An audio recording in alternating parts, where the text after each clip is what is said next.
Good morning, students. How are you? I hope that all of you are very well. Stay home, be safe, keep study. पढ़ते रहिए, घर पे रहिए, सुरक्षित रहिए।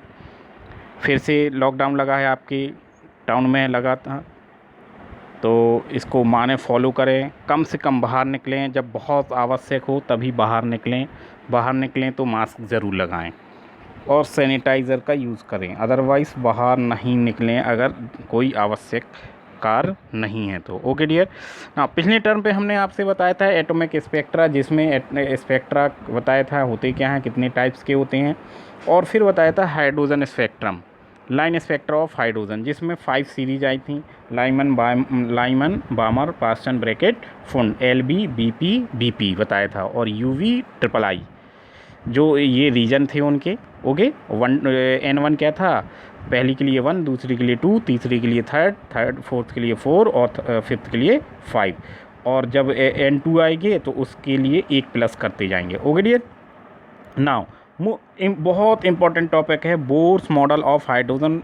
It is the very very important topic, और competition के level पे और आपके लेवल पे भी, आपकी फर्स्ट ईयर के लेवल पे और ट्वेल्थ के लेवल से भी क्वेश्चन बनते हैं इस पर। और कोई भी कंपटीशन देंगे, JEE या नीट में बार बार कहता हूँ, तो मैं आपको क्या कह रहा हूँ कि फाउंडेशन क्लास की तरीके से पढ़ रहा हूँ। जो फाउंडेशन क्लासेस चलती हैं आपकी कोटा, या आप दिल्ली जाते हैं या लखनऊ कानपुर, तो जो फाउंडेशन क्लासेस चलती हैं 10th के बाद, वो फाउंडेशन क्लास में यहाँ देने की कोशिश कर रहा हूँ आपके फर्स्ट ईयर और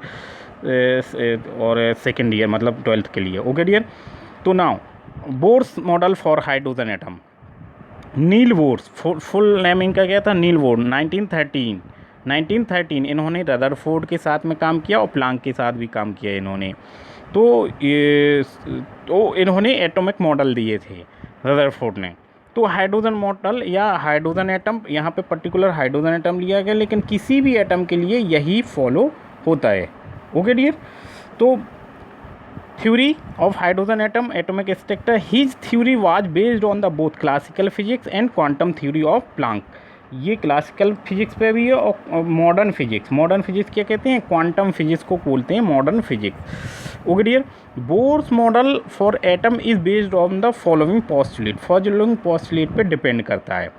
ठीक है, आप सब जानते हैं कि एटम के बारे में पढ़ रखा है। तो एटम में क्या होता है कि इलेक्ट्रॉन होते हैं, और इलेक्ट्रॉन क्या करते हैं, मूव करते हैं। और मूव कहाँ करते हैं, एक डेफिनेट पाथ पे, सर्कुलर पाथ पे मूव करते हैं, और उस डेफिनेट सर्कुलर पाथ को बोलते हैं हम ऑर्बिट। क्या बोलते हैं, orbit. 3 dimensional space around the nucleus in where the finding of electron, the probability of finding electron is maximum, जहाँ एज न्यूक्लियस के चारों तरफ वह त्रिविमीय स्थान जहाँ पे इलेक्ट्रॉन पाए जाने की संभावना सबसे ज़्यादा होती है, that is known as orbit. और स्टेशनरी स्टेट्स, क्या बोलते हैं, स्टेशनरी स्टेट, और क्या बोलते हैं, अलाउड एनर्जी स्टेट, और क्या बोलते हैं, energy level. Okay dear. Nucleus से जितने दूर होगा इलेक्ट्रॉन, जितना डिस्टेंस बढ़ती जाएगी उतनी एनर्जी उसकी क्या होती जाती है, एनर्जी इंक्रीज करती जाती है, more energy more distance. Okay dear. The difference energy levels are numbered as LKLM, KLMN and so on, और 1 2 3 4 एट्सेट्रा।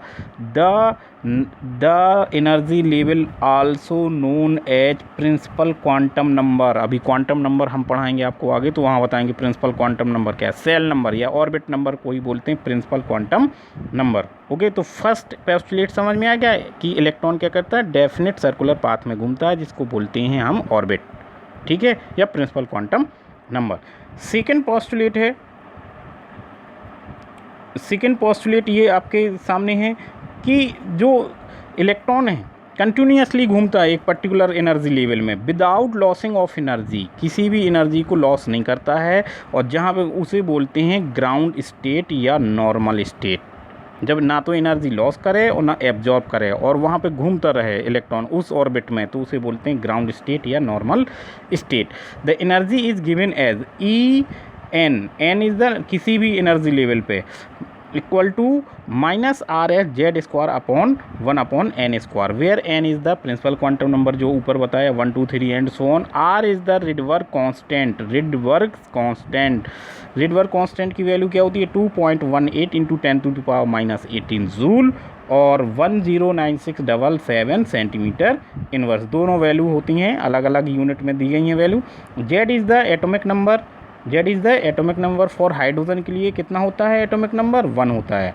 हाइड्रोजन के लिए क्या होता है 1 atomic. Hydrogen is the element is the one of the element, एक ही element है जिसके पास कोई न्यूट्रॉन नहीं होता है। ओके डियर, तो अब ई एन की वैल्यू क्या आएगी, वैल्यू पुट सब्स्टिट्यूट करेंगे तो देखिए वैल्यू ये आएगी कि 2.18 इंटू 10⁻⁻18 जेड² अपॉन n² जूल में आएगी। अगर इलेक्ट्रॉन वोल्ट में देखा जाएगा तो ई एन कितना आएगा -13.6 जेड² अपॉन n² इलेक्ट्रॉन वोल्ट पर एटम।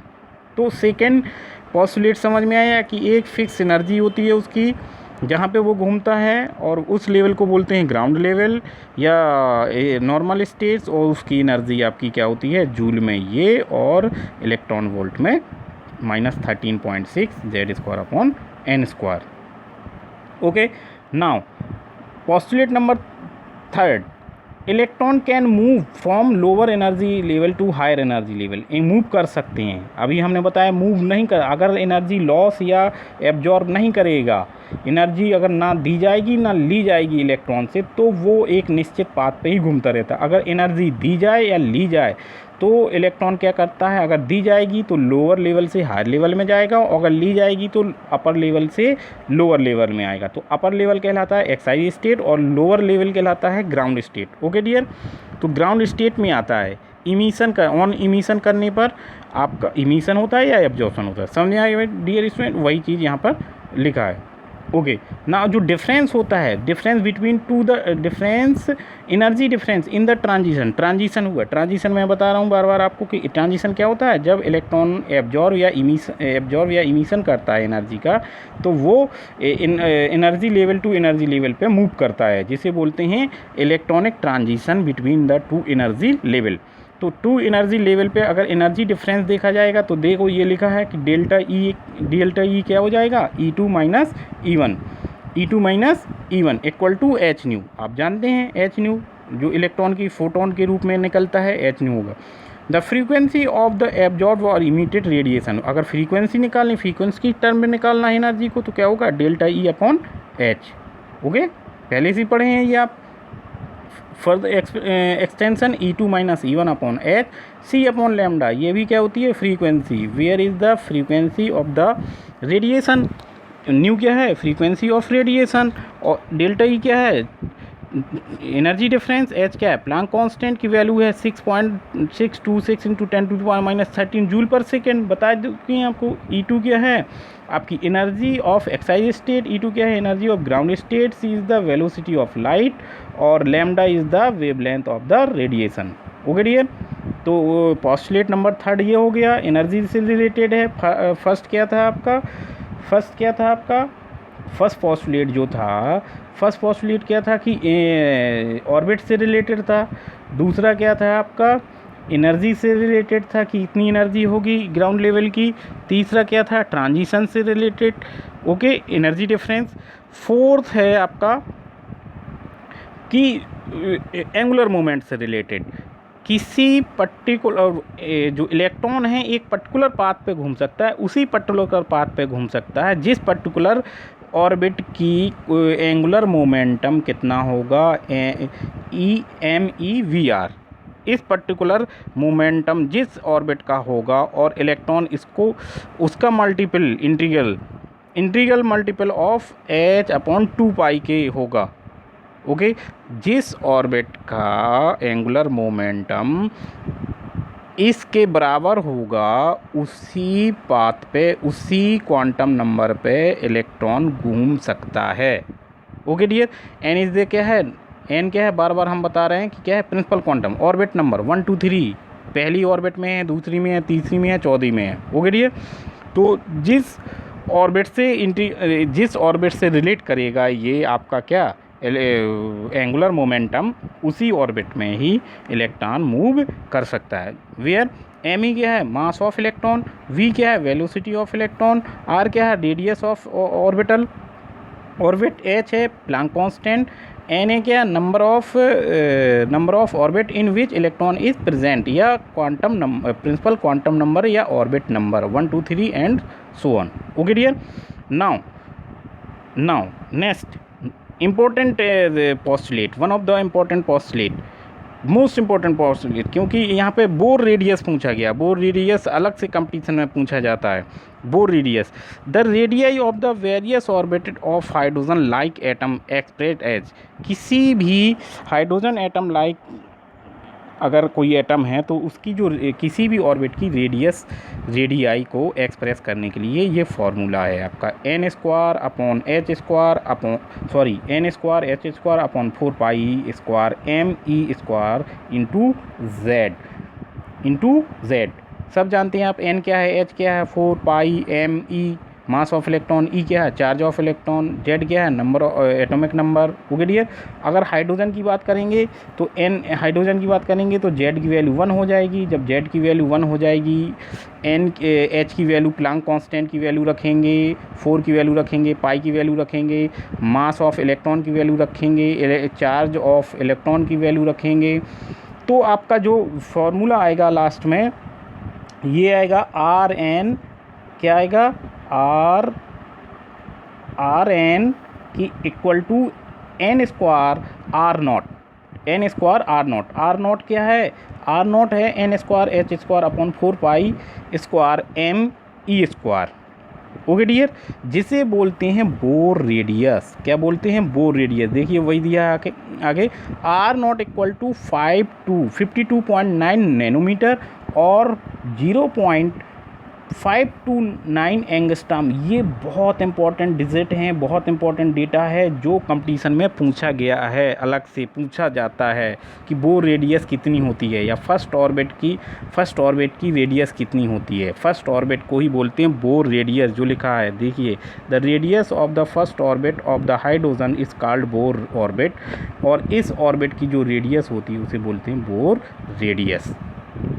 इस ऑर्बिट की जो रेडियस होती है उसे बोर रेडियस बोलते हैं, और जिसकी वैल्यू कितनी होती है, बोर रेडियस कितना होता है, 52.9 नैनोमीटर या 0.529 एंगस्ट्रॉम। ओके डियर, तो ये बोर इम्पॉर्टेंट, इसको माइंड में रखें। जो डेटा इम्पॉर्टेंट होता है उसको अलग से आप डायरी बनाएं, वहाँ पे नोट करते रहा करें। उस डेटा को बार बार कागज़ पे, दीवार पे, जहाँ पर टेबल आप पढ़ते हैं वहाँ पे चस्पा दो, जो इम्पोर्टेंट डेटा होता है, इम्पोर्टेंट फार्मूले होते हैं। ओके डियर, तो now last postulate and fourth postulate is the Bohr velocity.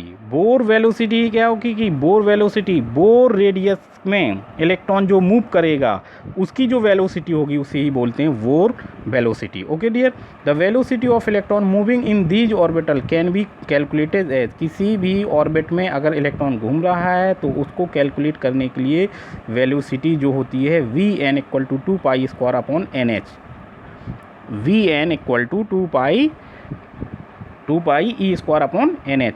ई क्या है, चार्ज ऑन इलेक्ट्रॉन, और कितना रखेंगे इसकी value 4.8 into 10 to the power minus 10 ESU, electron unit charge. Okay, electrostatic unit charge. Okay dear, तो now substituting the value of 2 pi, E की value, N की value, H की वैल्यू अगर रखेंगे, हम तीनों की वैल्यू रखेंगे तो जो हमारा डेटा आएगा, जो फार्मूला बनेगा वो आएगा v n 2.19 into 10 to the power 8 upon n centimetre second inverse. Okay dear, और देखेंगे आप the velocity of electron in the first orbit. अगर फर्स्ट ऑर्बिट की बात करें हम, फर्स्ट ऑर्बिट बोर ऑर्बिट कहलाती है। फर्स्ट ऑर्बिट क्या कहलाती है, बोर ऑर्बिट कहलाती है। Is known as the Bohr velocity. अगर मैंने पहले भी बताया था कि फर्स्ट ऑर्बिट, बोर ऑर्बिट में अलग इलेक्ट्रॉन घूम रहा है तो जो वेलोसिटी होगी उसी को ही हम बोलते हैं बोर वेलोसिटी, और उस एन की वैल्यू 1 रख देंगे तो V1 इक्वल टू V1 मतलब फर्स्ट ऑर्बिट की वेलोसिटी, VV मतलब Bohr velocity equal to 2.19 to 10 to the power 8 centimetre per second. Okay dear, तो ये नेक्स्ट तो ये आपका बोर वेलोसिटी। तो आपके ये पोस्टुलेट हो गए। क्या बोर मॉडल मैंने पढ़ा है आपको। 5 पोस्टुलेट हैं इसके। पहला पोस्टुलेट किससे रिलेटेड था? ऑर्बिट से। दूसरा किससे था? उस ऑर्बिट की एनर्जी क्या होगी। तीसरा क्या हो था कि इलेक्ट्रॉन मूव कर सकता है लोअर एनर्जी से हायर लेवल में, हायर से लोअर में। लोअर से हायर जाएगा तो एब्जॉर्शन, हायर से लोअर में आए तो इमिशन। ओके, तो इमिशन एब्जॉर्शन में जो एनर्जी डिफरेंस होगा उसका रिलेटेड था थर्ड। फोर्थ क्या था आपका? एंगुलर मोमेंट से, कि निश्चित ऑर्बिट में ही घूम सकता है जिस ऑर्बिट का एंगुलर मोमेंटम NH/2 पाई के इंटीग्रल मल्टीपल होगा। फोर्थ क्या आपका? फोर्थ और क्या था आपका? फोर्थ क्या था? फिफ्थ क्या था आपका? बोर रेडियस से। और सिक्स्थ क्या था आपका? सिक्स किससे था? Bore velocity. बोर रेडियस कितनी होती है? 52.9 नैनोमीटर या 0.529 angstrom. Okay dear. First orbit को ही बोलते हैं बोर ऑर्बिट, और फर्स्ट ऑर्बिट में जो रेडियस होती है उसकी को बोर रेडियस बोलते हैं। और bore velocity, first orbit is the bore radius और बोर ऑर्बिट में जो इलेक्ट्रॉन मूव करता है उसकी जो वेलोसिटी होगी उसे वेलोसिटी बोलते हैं। बोर वेलोसिटी, उसकी वैल्यू कितनी होती है? 2.19 into 10⁸ centimetre second inverse. Okay dear. Okay, thank you.